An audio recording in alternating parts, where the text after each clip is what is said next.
ఇప్పుడు మనం ఏం చేస్తున్నాం అంటే ట్రెండ్ ఎలా అంటే భారతీయ సంస్కృతి ప్రకారం పిల్లలు నేను ఎలా ఉన్నానో నాలాగానే నడవాలి, నేను డాక్టర్ అయితే డాక్టరే కావాలి, నేను యాక్టర్ అయితే యాక్టరే కావాలి, ఇంజనీర్ అయితే ఇంజనీర్ బలవంతంగా మలుచుకునే రోజు.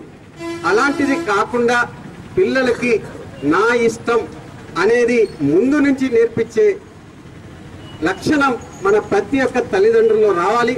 అప్పుడు ఖచ్చితంగా నా ఇష్టంతో వారికి స్పోర్ట్స్ కానీ డాక్టర్ కానీ యాక్టర్ కానీ వారి యొక్క ప్రావీణ్యతల ప్రకారం మరి చిన్నప్పటి నుంచే పైకి రావడానికి ఆస్కారం ఉంది. వారి రంగాల్లో ప్రావీణ్యత సాధించి ముందుకు రావాల్సిన మరి ఆ విధమైన అవకాశాలు మరి చిన్నారులకి మరి యువతి యువకులకి అవకాశం ఏర్పడుతుంది. కాబట్టి it's like warm up to the all games and sports. అట్లాగే అన్నింటికంటే ముఖ్యంగా స్పోర్ట్స్ కానీ గేమ్స్ కానీ ఇలాంటి కార్యక్రమాలు ఏదైతే ఉందో ఒక విధమైనటువంటి ఒక స్నేహభావాన్ని మైత్రి భావాన్ని మనలో పెంపొందిస్తాయి.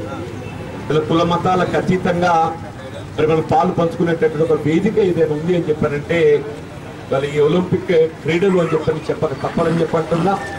అటువంటి ఒలింపిక్ క్రీడలకు జగిత్యాల జిల్లా కేంద్రం ఏర్పడి తదుపరి నాంది పలుకుతున్నటువంటి ఈ కార్యక్రమ నిర్వాహకులకు హృదయపూర్వకంగా శుభాకాంక్షలు తెలియజేస్తూ మరి ఈనాటి ఈ ఒలింపిక్ రన్లో పాల్గొంటున్న మరి మీరందరూ కూడా ఏదైతుందో ఉత్సాహంగా మరి ఈ కార్యక్రమం చివరి వరకు పాల్గొని దీన్ని విజయవంతం చేయాలని చెప్పని కోరుకుంటున్నాం.